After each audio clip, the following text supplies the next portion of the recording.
For 5 decades, God's blessed the stage of Southern gospel music with the beautiful person of Sue Dodge. Her faith and talent have been enjoyed face-to-face by audiences spanning 19 countries, not to mention fans who know her via radio, television, and video worldwide. Arriving 5 days before Christmas, 1949, in Little Rock, Arkansas, to Floyd and Ethelene Chenault and brothers Frank and Clyde. Her music career began at 5 on local TV. Having always aspired to be a weather girl, after attending Lefebvre's and Spears' all-night sing, she left knowing she wanted to sing gospel music. She started in 1965 with the Millers and then sang in '69 with the Downies, where she contributed to their appearances at both NQC and Gospel Singing Jubilee. After returning home, Ben Spear called. She went to a rehearsal and suddenly found herself a part of the Spears. 10 days later, a young writer, Bill Gaither, brought something scribbled on a half sheet of paper entitled, "The King is Coming." The Spears went down in history as the first to sing this timeless song. For 3 years, Sue would make an outstanding contribution to the Spears, like taking Dad Spears' "I Never Shall Forget the Day" and turning it into an all-time classic. Today it's described with her signature. In 1973, on a stage in San Antonio, Texas, she met young Reverend Amos Dodge. Having admired from afar and completely smitten, he introduced himself. They talked for a total of 5 minutes, and Amos proposed. Well, they married in February of '74. I'm sure he'd tell you it was the love at first saw. Today, that song still rides to the top of the charts, and next February, it'll turn certified gold. Leaving the Spears, this newlywed duo set their faces like flints into a lifelong evangelistic journey, and 5 years later, they moved and founded the Capitol Church in Washington, D.C. They live there today. Once while there, God opened the way to a 6:30 a.m. Easter sunrise service held on the steps of the Lincoln Memorial. That first year, 127 people attended. The crowd grew over the years to 10,000 or more. In 1991, Bill Gaither asked Sue to be a part of Homecoming video. There, the Lord would use her voice to share his truth in such magnificent songs, such as "Oh, When I Meet You," "Tell Him When You Saw Me," and "When He Was on the Cross, I Was on His Mind." She's had the honor to sing in notable places such as the Brooklyn Tabernacle, Church on the Way, First Baptist of Atlanta, Westminster Hall in London, and Carnegie Hall in New York City, and of course, the Grand Ole Opry. She was presented 4 Dove Awards, shared in the Spears induction into Gospel Music Hall of Fame, and named Living Legend by Christian Voice magazine in 2022. Today, she ministers at major music events, women's conferences, and church services all over the country. She and Amos continue outreaches in Uganda, Tanzania, and southern Sudan. During one such trip, Sue sang with a choir of 24,000 voices, a hint of heaven's sound, would you say? Their greatest joys are their children. Daughter Tara, married to Travis Goodman, and grandchildren, Sydney, Madeline, and Grant. "I've been a blessed woman," she says, reminiscing. It's our pleasure today to induct Sue Ellen Chenault Dodge into SGMA's Hall of Fame. Keep singing, Sue.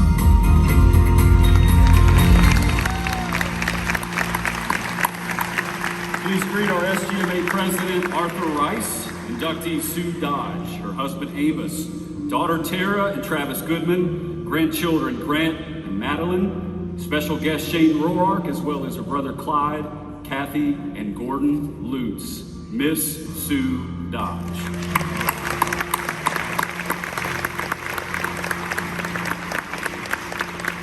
I first met Sue Dodge when she was at the Downings in the mid-'60s from Little Rock, Arkansas. And did she have energy? Beautiful young girl, great voice.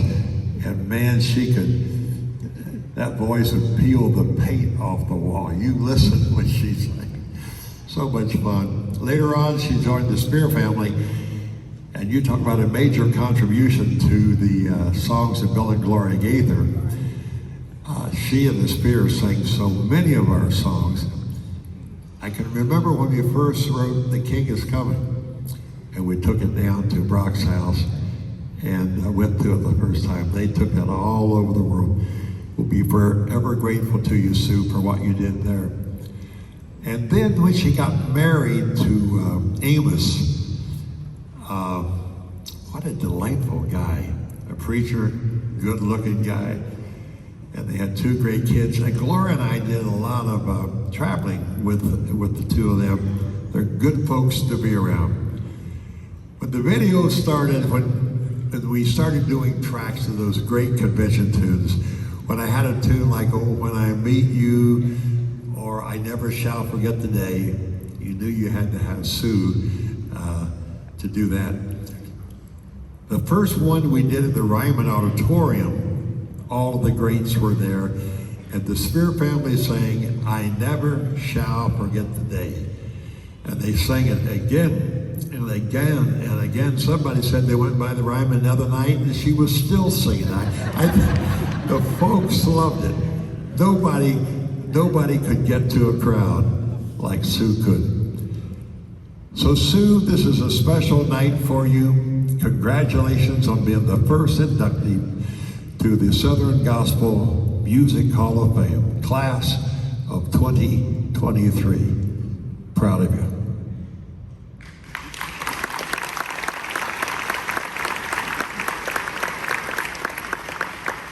It is with great honor we officially induct you, Sue Dodge, into the distinctive membership of the SGMA Hall of Fame. Congratulations.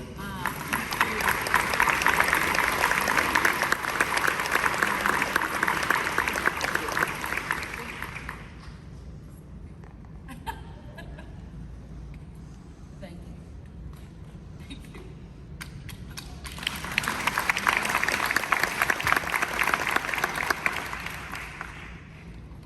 This is probably one of the most amazing days of my life, other than when I got married and when I had my first and only child. But I stand here before you today, such a grateful lady. I'm honored and I'm humbled. I never dreamed as a kid when I was sitting in my room with a cassette deck and I would sing to the top of my lungs. Never in a million years did I ever believe or dream right then that I would be standing here being honored for the thing that I love as much as anything in the world. Thank you, Lord. Thank you, Lord, for entrusting me with this gift of song. Here I am 55 years later after starting to sing professionally, and I still love it as much as I ever did in my life. You've taken me places, Lord, that I never dreamed of, because I couldn't dream as big as God could dream for me. Thanks to the people who gave me my talent a chance. One being Paul and Ann Downing, who told, or a friend of mine, Linda Robinson, told me about this group that was forming when Ann Sanders had left the Spear family and gotten married to Paul Downing. She said, here's a number. Call this number. They need a girl singer. I said, okay. And she was singing with the Spears at the time. And I called that number, and 2 weeks later, I was on a plane, first time I'd ever been on a plane in my life, to Nashville, Tennessee. And within hours of arriving in Nashville, I was a founding member of the Downings, and that was a delightful 18 months. And then I thought I'd go home and do what my mom called be normal. She'd say, why don't you come home and get a normal life? And something happened then. One night at an all-night singing, Ben Spear came up to me and said, can I talk to you a minute? He said, are you gonna go with another group, or what are you gonna do? And I said, well, I don't have any big plans right now. And he said, can we talk? Well, I said, well, I'd be willing to do that, because deep in my heart, my dream of a lifetime was to sing with the Spear family, but I thought you had to be a member of those families, and I wasn't. The next day, his son, I didn't have a car in Nashville, his son came and picked me up in a white hearse. I'm not kidding. I mean, Steve at that time was kind of a hippie guy in the 70s. And I went over there, and the first thing Ben asked me was, can you play piano? And I said, yes. And he said, can you read a chord chart? And I said, yes. And he went, a 1, a 2, a 1, 2, 3. And I had to start just chording this song I'd never heard. And I thought, oh, Jesus, help me. But he said, okay, that's all I need to know. And he called Brock, and I was hired. I can't tell you what a blessing that was. Those years with the Spears and the things I learned, and singing with my friend Jeannie Johnson, who is Jeannie Johnson Kent now, and she's somewhere here in this audience. But I tell you what, those were the days that formed so much of who I am. 3 producers that I have remembrance of. One was Jesse Peterson with the Tempo Records. Gave me my first opportunity and my first introduction to being a soloist. And then there was Roger Talley, when I thought I might just give it up and go home, that there was no call for an old has-been gospel singer. And he renewed my confidence is what he renewed. And then you gotta know, being Roger Talley with the 2 women in his family, he knew exactly how to deal with a crying woman in the studio. So thank you, Roger. And then there is, where is he? There he is. Shane Roark. A couple of years ago, I was again thinking, well, I'm an old has-been. I think I'll just go home. And I had a call. Someone told Shane, said, Sue has always dreamed of doing a Christmas album. And Shane Roark called me. And I have to tell you, I could not imagine how fun it would be to record for this, what we call him, a genius. And I thank you to you and the Chapel Valley family. Thank you so much. And now I continue to be there with them. Now, here's a story. I'm going to make everything quick. You know, all you know I can talk. But, come here, buddy.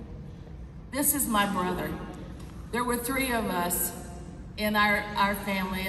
We had another brother who's now in heaven. But when I was 9 years old, he took me to my first gospel singing in Little Rock, Arkansas. And I heard music like I had never heard before. It was the Spear family, the Statesmen, in the Blackwoods. And I was a kid, like a kid in a candy shop like this. I bought some music that night and took it home. And I was mesmerized by that music, and I could never get away from that. And then thank you for for convincing my mom. You can go back if you want. He could stand here all day. Okay. Convincing my mom when I had the opportunity to go on the road and start singing. He said to my mom, don't worry. And she said, well, she just thought that I was going to be on the road, penniless, with a bag, thumbing a ride somewhere. But the truth is, that wasn't true. I'm hurrying. For my daughter who made, okay, let me go. Almost 50 years ago, I married this wonderful man called, who are you? Called Amos Dodge. We've been married almost 50 years, and that man was always more ambitious for me than I was myself. He always believed in me, and he always said that I should go on when I felt like quitting. And he would say to me, no, God's given you a talent, and you need to keep going. And he made sacrifices for me to go and do what God had called me for. Then there's my daughter, Tara, who made sacrifices as well. Her pictures for school were never what she wanted because her daddy was a horrible hairdresser. To my team, who is my PR girl, Marcy's somewhere out there taking pictures, and she's also a prayer partner. And then about 15 years ago, the Lord brought into my life Kathy Lutz.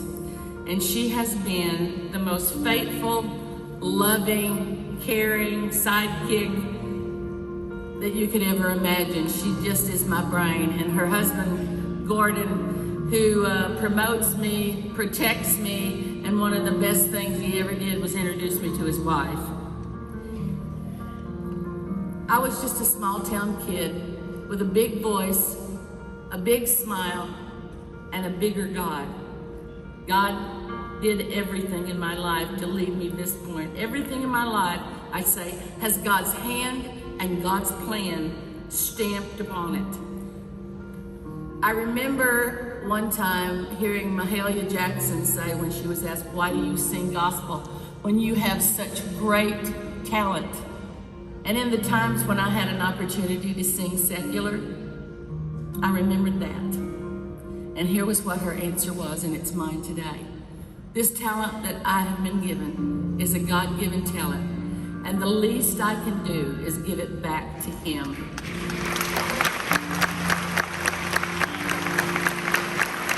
As long as I have breath in me, I will sing this music. It is the best music in the world. And I leave you with this thought of mine. And I pray this is true of my life and my ministry.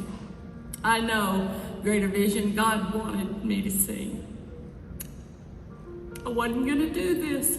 But anyway, this is what I remembered when I was putting this together. May all who come behind me find me faithful. May the fire of my devotion light the way. And may the footprints that I lead others to believe. And the life I lead inspire others to obey. Oh, may all who come behind me find me faithful. Yes. Thank you.